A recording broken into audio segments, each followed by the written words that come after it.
All right, hello and welcome to the June 2016 Ask AS21 on the 21st. This is Keith F. Shovlin, publisher and chief creative of AS21 Publishing, here live from Mount Vernon, Virginia, here to take your questions on writing, editing, publishing, marketing, basically any questions about making a book. I'm here to answer it. I'm, I started as a self-published author. After a little bit of success with that, meeting other people like me who are self-published authors, started this company, and now I'm here doing this monthly webcast each month to try to reach out to other self-published authors that I can, knowing from what I went through, give an extra hand.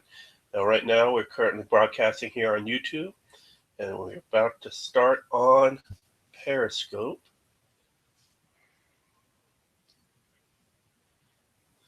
Let's see.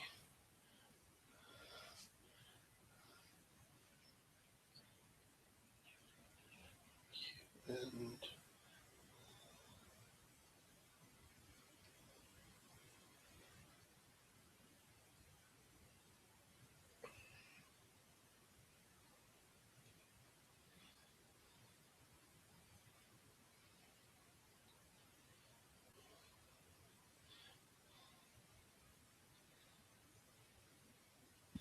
so there we go.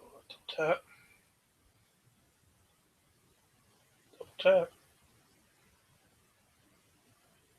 There we go. Okay. So now we're live on Periscope and we're live on YouTube. Now, of course, you could send us, if you're watching on Periscope, you can just send the questions right there on the screen. If you're watching on YouTube, we also have the ability for you to send it right in there. So please feel free to send that along. Love to hear from you, any questions you might have. We are also on Twitter at aois21, or just tweet with the hashtag AskAS21. And we'll check it out, see what you need to know. All right. So let's see. Jumping over to our Twitter. There we are, advertising that we're broadcasting.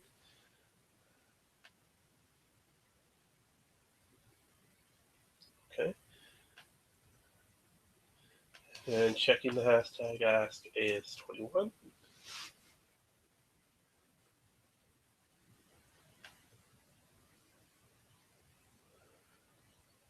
Okay. All right. So now that's all up. YouTube, Facebook, Google, Google Plus, Periscope.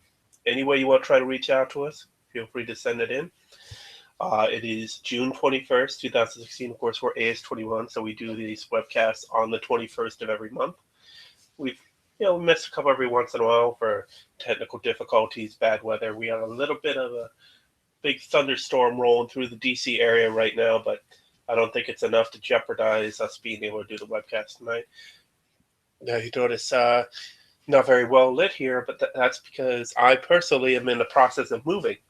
So after this month, starting next month, we'll be in a actual office space where I'll be filming these webcasts from. So should be a little bit better from now on.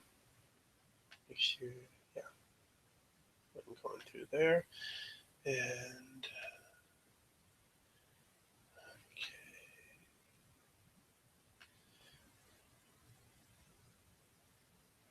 just making sure that everything's connected.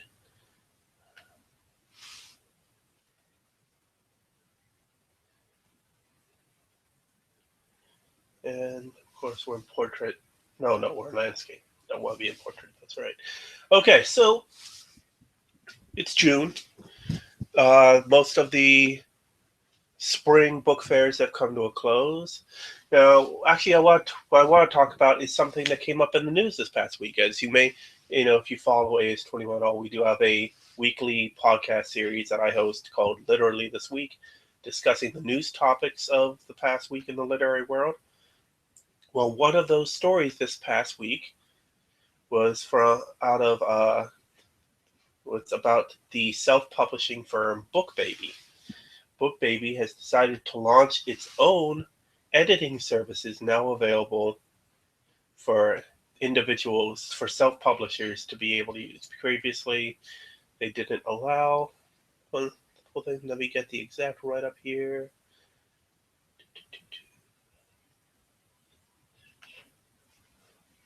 Yeah, this is from Digital Book World on June 15th. The nation's leading self-publisher introduces world-class editing at working-class prices. Now, I read this and I was like, okay, working-class prices. Well, that's got to be pretty reasonable because a good editor for a longer work, a novel or something longer, something close to 100,000 words, may charge you up to maybe $5,000-$6,000 to do a really good job of editing. And that's beyond just a copy edit. That's even beyond line editing. That's more developmental editing. That's, I mean, if you don't know the difference, copy editing is where you just look through and go, oh, it's punctuation wrong. Oh, wrong. You changed tense, or your basic, there's no subject verb agreement, or the names change or something like that. Just very simple little copy stuff.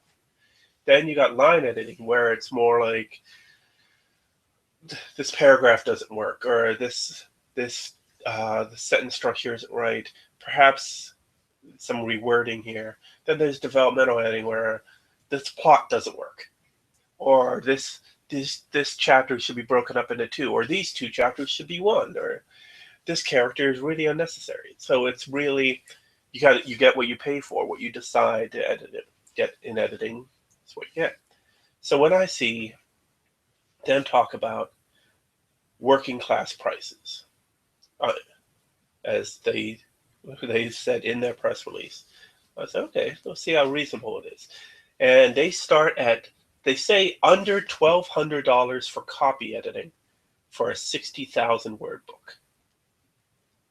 And they say that's 30 to 50% lower than other competing premium offers. Well, I mean, of course, I'm not here just to promote myself, but also to help give the best option for self-publishers. You can get a pretty good service for less than that. I know personally, the ePress21 editing services that we offer, it starts at $150 for copy editing for any work under 40,000 words. But that's what we do. Now for others, there are other options out there. Yeah, so we start at under 40,000 words copy editing, $150. Line editing under 40,000 is $240.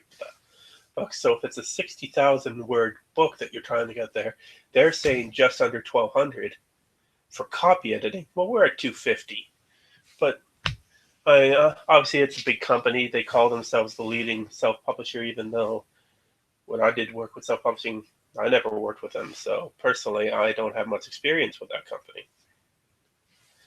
But so just looking over some of the things they said about is professionally edited manuscript in as fast as 8 to 10 days. Well, if it's 60,000 words, that person must really be a fast reader to do a good copy editing in 8 to 10 days.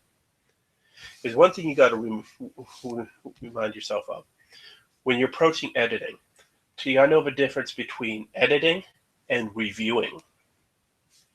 Because when you're reading, you may be, when you're reading a book, once it's out, you're soaking it in, you're getting lost in the story, you're absorbing the knowledge. But at the same time, you're most likely also reviewing. Because, thanks to things like Goodreads or the new book rating service from LitHub, you're actually expected to, when you're done, to share the information that you learned from the book. So you give a review. Now, when you're reviewing, you may notice, okay, you have nothing to do with Freddie Gray here, sorry. So when you're reviewing, you're not looking for errors. When you're editing, that's specifically your job. Can't help you with that either, sorry. So you're looking for errors. You're looking for not just misspellings, not just bad punctuation, but make sure the sentences make sense. Make sure that paragraphs make sense. And of course, the largest thing, making sure the whole story actually makes sense. Of course, if you're reviewing, making sure the story makes sense also is part of it. Because if you're finished reading the book and you're left with nothing but questions, then maybe they didn't do a good job developmentally putting the book together. Either that or you weren't paying enough attention. There are a lot of people that try to read and do other things. I personally try to listen to music or podcasts where I'm working, but I can't do that while I'm reading because it just, when I'm reading, I'm hearing the voice in my head read it back to me. Or if it's a case of a book where I know what the characters might sound like, then I'm hearing the voices of those characters. So when it comes to editing, you really are trying to pay attention to what the little nuances in that book, in these books. You're trying to catch what the author's trying to say and make sure that that is being said as best as possible. Now, all that is being done without sacrificing the author's independent voice. Because the author, obviously, it's their book, it's his or her book. It's got to be in their voice. You don't go through, when you're editing, a good editor doesn't change words just to change words. An editor will clean up language, an editor will fix problems. But an editor won't change things just to change things. I mean, editors don't get paid by the number of mistakes they catch. Although, if the editor does a bad job and misses a lot of mistakes, then that doesn't help their pay much either. So, it's trying to find that balance of not trying to overdo it, but also trying to just find the stuff that needs to be fixed. I mean, what most editor most has to remember is they are there to serve the author, but more importantly, to serve the story. They want to make sure that that author's story is told in the clearest, most precise, not concise, precise. Because concise can mean shortening the language, but you don't want to shorten the language. Precise meaning the proper language. So there could be a good dialogue between the editor and the author of trying to find that proper language. And that's more of a developmental editing process. So whenever you're reading into a book, if you're doing editing, you're essentially breaking down the story word by word and going through it. So to be able to say you can read through a 60,000 book in 8 to 10 days and do a decent job of copy editing, I think is a bit questionable. But, some people can do that. Especially if that's the only thing you got going on, then yeah. But when it comes to actual good editing, it's kind of a thing you got to pick up and set down. You got to be able to walk away from, because when you get really into a book, especially if it's a good book with a good story, something with a novel or a good work of fiction, you can really get sucked into the story and kind of lose track of why you're reading the book in the first place. Then you get more into the reviewing instead of editing. And you need to stay on that editing side. You almost have to treat it like you're reading a doctoral dissertation